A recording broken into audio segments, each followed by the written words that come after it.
to you today about accommodating resistance. So a lot of you are familiar with this, but if not, this will be something new.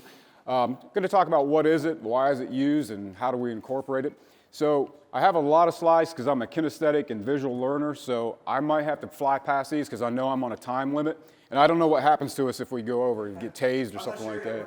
Yeah, first time. So go ahead to the next slide. We're just going to define it real quick. So it's just a training method where we use chains or bands to increase resistance through a range of motion. And the reason why we do this is there is a fundamental flaw with just free weight training. Free weights are great, don't get me wrong, but years and years ago, some really smart exercise scientists looked at strength curves, which we're going to show you here in a minute, and they said, wow, with the free weight, let's take the squat, for example, muscle force production decreases through the range of motion. As a result of that, the training effect is actually not as great at the top third of a squat or a bench press or a deadlift as it is at the bottom.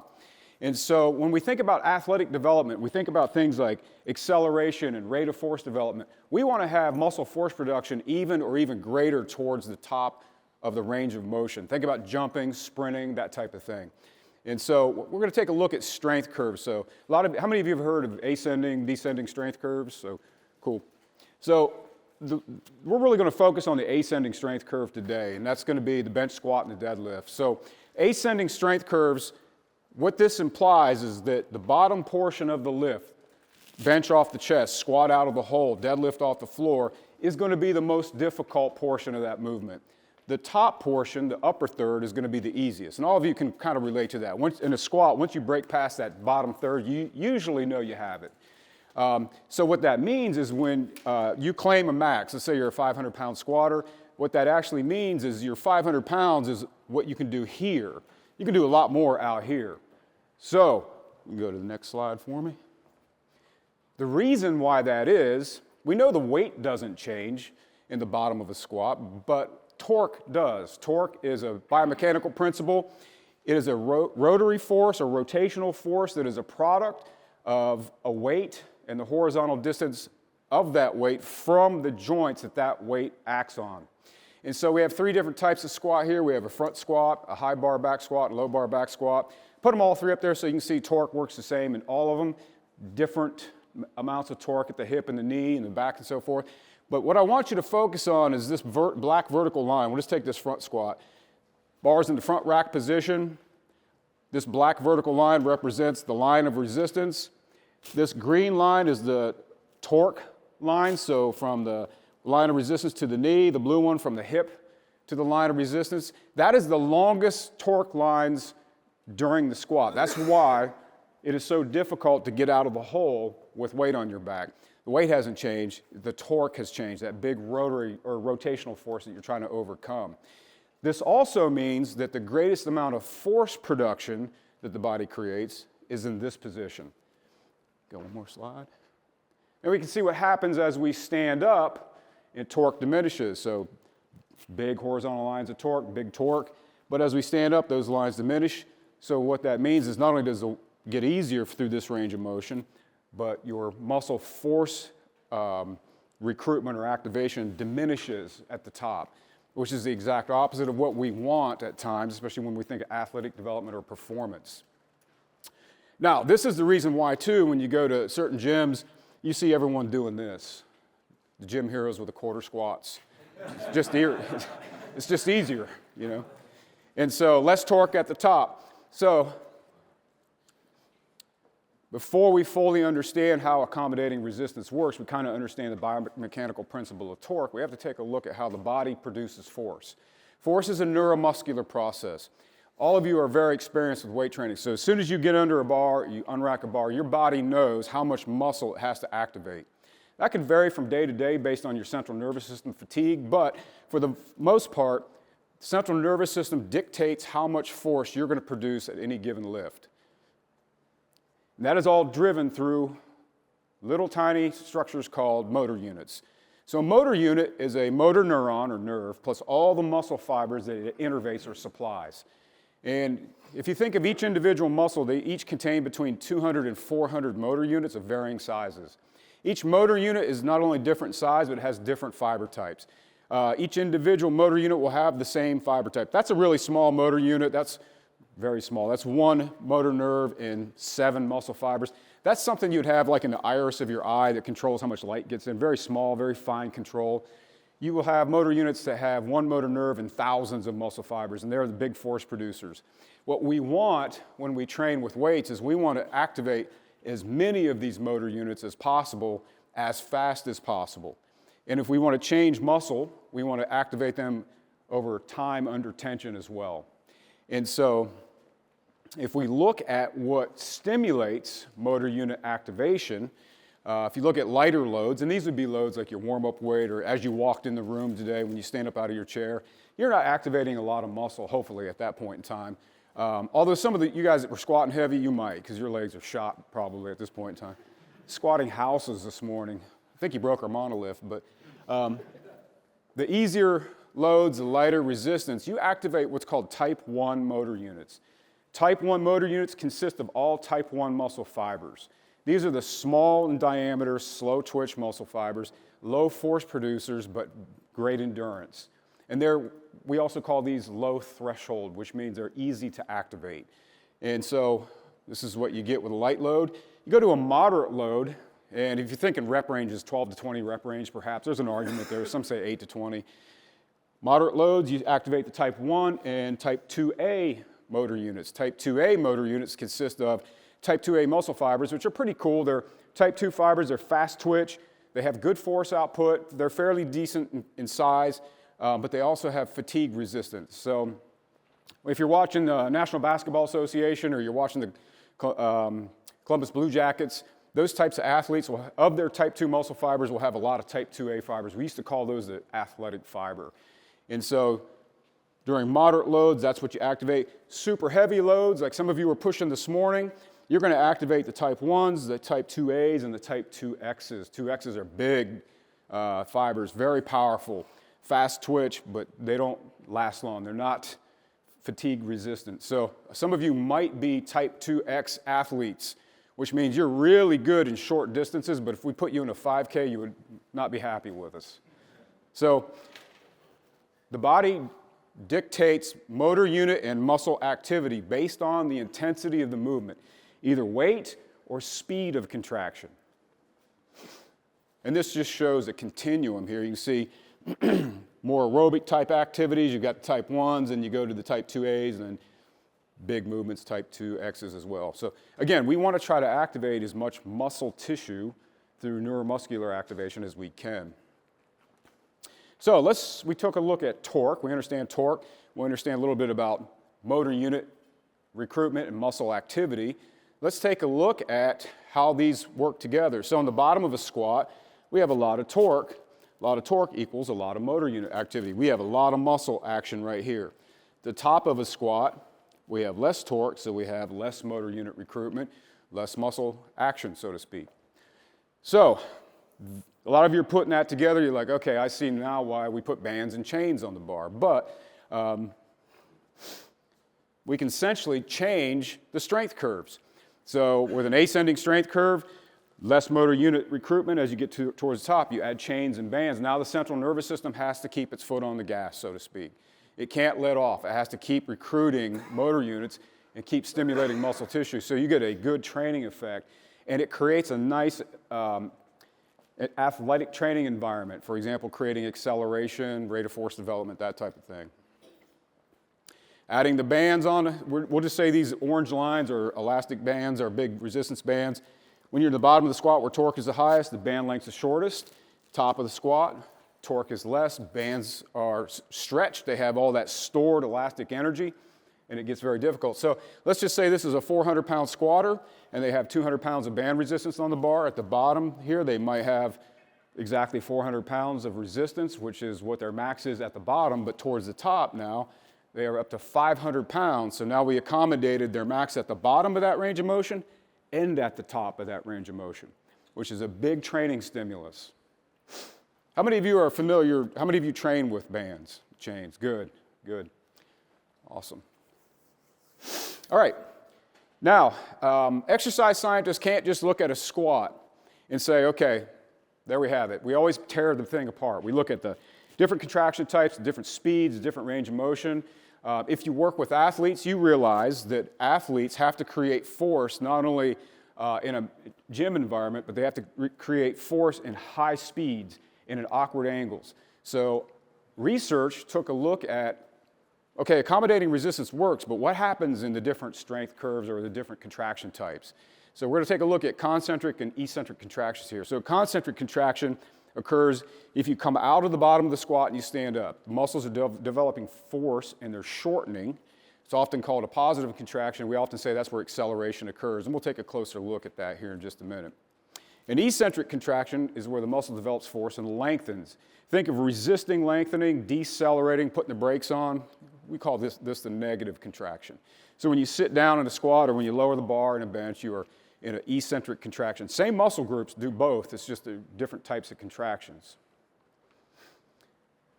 So what research showed, the first question researchers asked is the concentric contraction truly acceleration?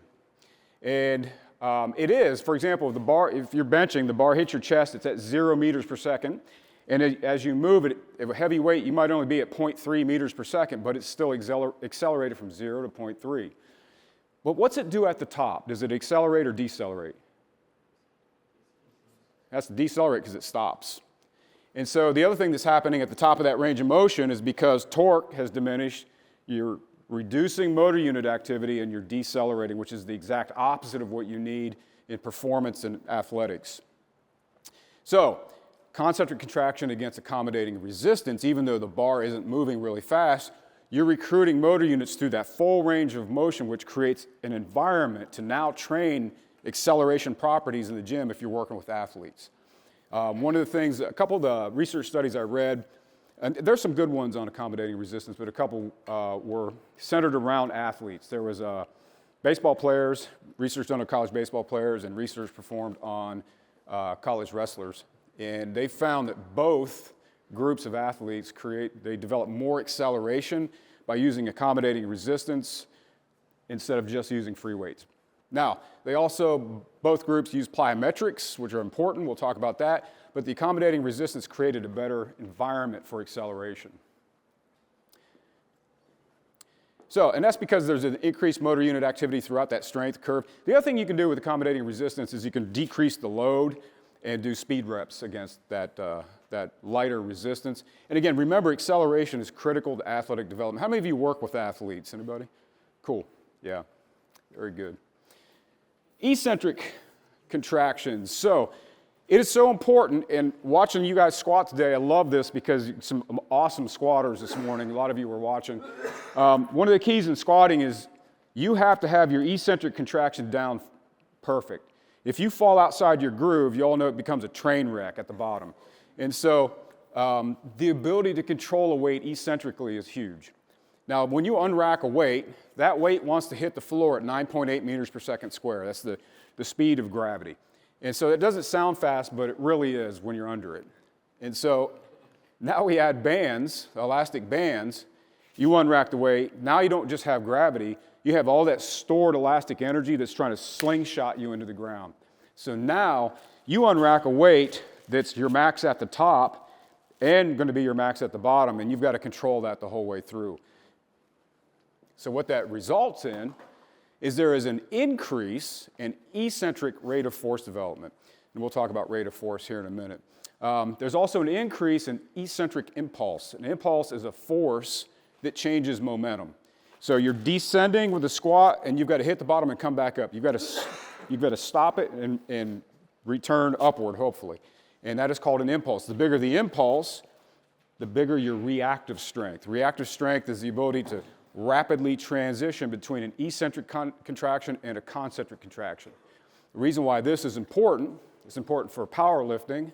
It's also important for athletics. You think about a running back making a cut, a point guard making moves to shake a defender, an infielder reacting to a ground ball. That's reactive strength, and this gets better when your eccentric impulse and rate of force development gets better. And in all the studies they performed on athletes, they found that accommodating resistance created a training environment where these things improved much better than just free weights alone. So I mentioned rate of force development. So rate of force development is the rate at which a muscle can achieve maximum or high submaximal force.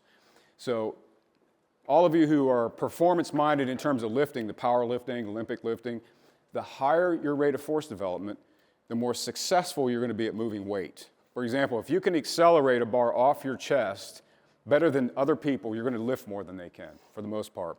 And a lot of times, one of the greatest studies I read was on world-class bench pressers, and they found out that the individuals who had the highest benches had the greatest acceleration through the first 8 inches off their chest, and that's rate of force development. Now, accommodating resistance seems to stimulate this better than most forms of training.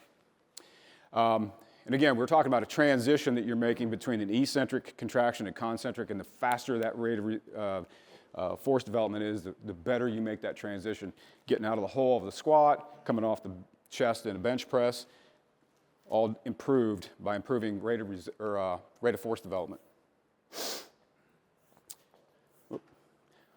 One area that is interesting to note, and researchers are still looking at this, and many of you already know this, is band resistance in particular creates a significant need for stabilizer development.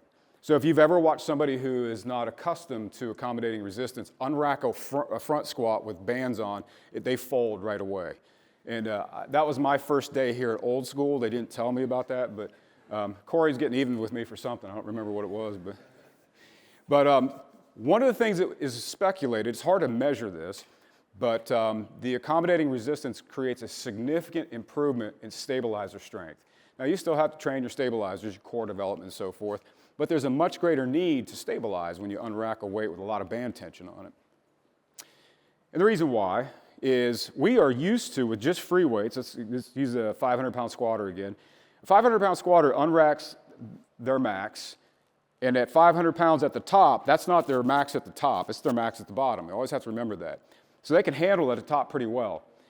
Put bands on that. Let's say you take a 500-pound squatter, put 200 pounds of band resistance, 400 pounds on the bar. Now they unrack 600 pounds. Those stabilizers are not familiar with that territory. How many of you have ever unracked band resistance and you thought, this is how I die? Yeah, exactly. So 100%. Every ounce of oxygen in your body just left, you know, and so that is, your stabilizers are saying, what in the heck are you doing right now? But you sink or swim in this area of strength training, and by using accommodating resistance and making gradual jumps, you can strengthen those stabilizers to handle a lot of weight at the top end. Now, what's this do for athletes? A stable athlete is a better athlete. And so a lot of you that work with young kids, for example, realize a lot of their issue is their stabilizers aren't developed. And accommodating resistance, if done properly, can help that immensely. I know, Corey, you've seen a lot of progress with your... Yeah, it almost forces like better front rack, more stable for a younger lifter, faster. Yeah. So we have guys that are, 7th, 8th graders doing, front squats against bands, and they look completely different. But 2 weeks in, I think it fast tracks the learning curve for sure. 100%. Because if they don't stay upright, they get folded. Yeah, it's a quick learning curve. All right, so here's what research shows. The athletes in the research studies, there were a lot of research studies too that used the general fitness population. I always get nervous when I study research and it starts out with our test group was recreationally trained college students. Now, I was in the research field many, many years ago, and I know what that means. Somebody who's been to the gym a couple times this year joins the research study to get credits for something, or they pay them. And I don't put a lot of stock in that because there's a vast range of fitness levels and strength levels in that group. We take athletes. Athletes are more, especially college athletes, they're more likely to be pretty even across the board with training status. You always throw out the outliers, but for the most part, the information that I really take a look at is going to be studies performed on athletes. And so, again, the baseball players and the wrestlers study, those were great. So what they found was accommodating resistance for these athletes increased maximum strength development greater than just free weights alone. Primarily in the lower body. Now, one of the reasons why there probably wasn't a lot of difference in the upper body development is these athletes didn't bench press much. So like baseball players didn't focus on the bench press. The wrestlers were focusing on push press. So it's just different movements. So when they did the study, that was probably a little bit behind. We all know in the powerlifting community that it'll increase your bench press as well. Increases in power, so power has a velocity component, so work divided by time or force times velocity. And it makes sense because whenever you increase acceleration, which accommodating resistance does, you increase power. You also increase that reactive strength, rate of force development, and stabilizer strength. So there's a lot of pluses with the accommodating resistance. All right, incorporating it. So it works great with max strength training. So all of you training for powerlifting in particular, you know this works pretty darn good. And we use wave loading here with the conjugate method at Old School. Wave loading is each week the band tension increases until someone dies right around the third week, and then we take the band tension off. That conjugate method, that max effort method of the 1 to 3 reps with a compound lift is very effective. The suggestion is if you're using heavy accommodating resistance not to go over that rep range, especially if you're going heavy every day or a few times a week. The other thing you can do, and I also mentioned it works well in other forms of periodization like block periodization if you want to use it in that. Very effective for speed work. So 30 to 40% of your 1 rep max on the bar, move the bar as fast as you can. Again, we recruit motor units and muscle tissue by either heavy weight or fast movements. And so one of the ways you can stimulate motor unit recruitment without going heavy all the time is through speed. Save the joints a little bit. Load suggestions. It is suggested, and this is straight out of Louie's book, add about 30 to 50% of your 1 rep max in band tension or chain tension, and then add plates and work your way up. It's suggested also to take gradual increases. And I know in this field that's tough because plate jumps are huge. I was watching a lot of that today. I'm guessing Anthony could attest that that's not how it was done. Right. I was going to say, when I read gradual and I thought about Louis, I was like, that probably doesn't go together. Yeah. At Old School, we'll have a lot more than that on the bar, especially about the third week of a mesocycle. Mesocycle I always consider about a 4-week stretch, and I know our programs are about 4 weeks. One of the reasons why mesocycles are 4 weeks is research shows that the central nervous system has about 4 weeks in it before it needs a big change. And so big change at the end, and our big change could be take bars off or take the bands off on that 4th week and go without them. And the bar feels like it floats off the rack, when you do that. Yeah, so supercompensation theory just states that when you apply an overload or a stress that's greater than the body is accustomed to, there's an initial fatigue process, but then the body supercompensates above the level of the stress. So 3 weeks of going pretty heavy with a lot of band tension, take the bands off the 4th week, and there's a supercompensation where now you're going to be really strong in the lifts that you've been using. Now, there's a lot that goes into that. Supercompensation works great if you're getting sleep, following a good diet, hydrated. Any of those things get out of whack, and you all know how that goes. You're training on straight caffeine and nothing else, Works best with compound movements, too. I see people at some gyms doing bicep curls with it. You can if you want, but... all right.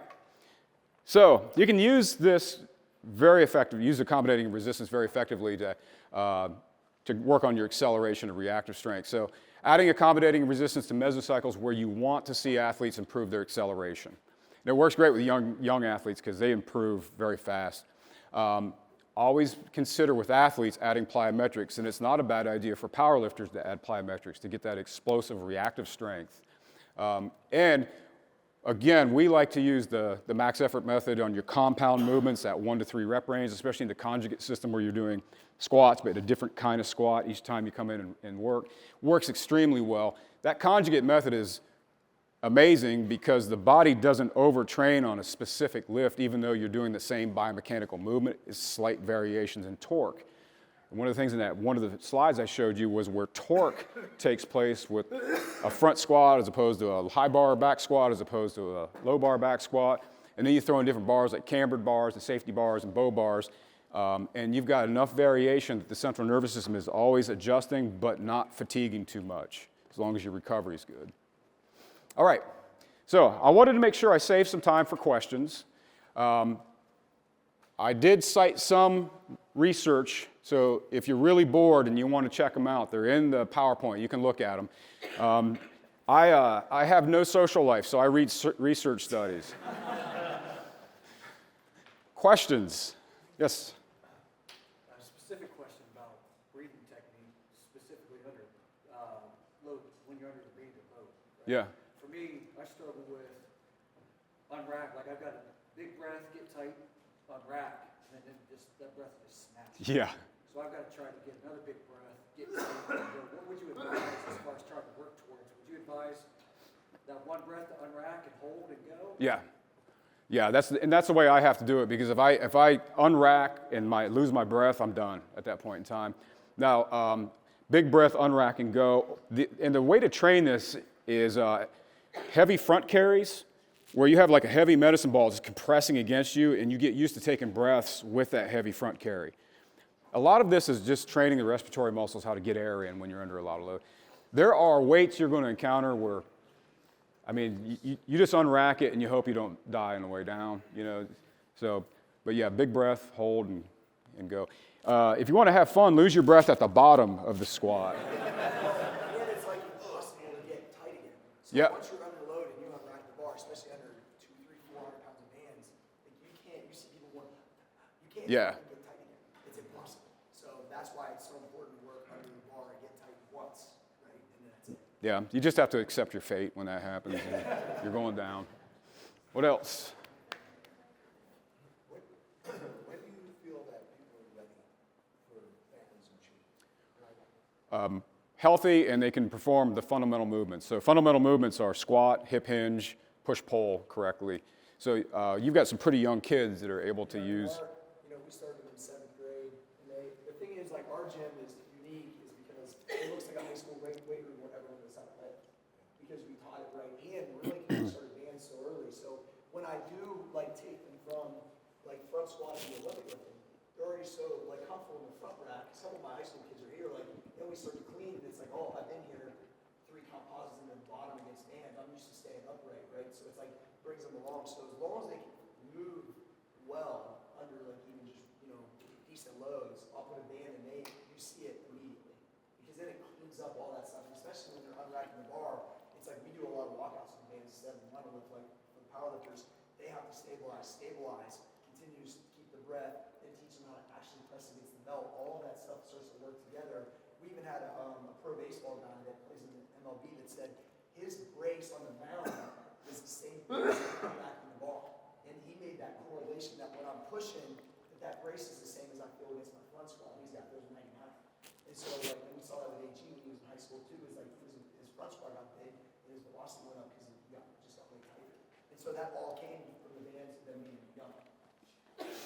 Yeah, I try to teach college students, and a lot of them think they know how to lift until they get under bands, and they want to go heavy right away. But I tell them, you've got to perfect this and get your breathing down, and same concept though. Yes, Anthony. Can you sort of speak to, like, 200 pounds of band tension versus 200 pounds in chain? Band always feels heavier.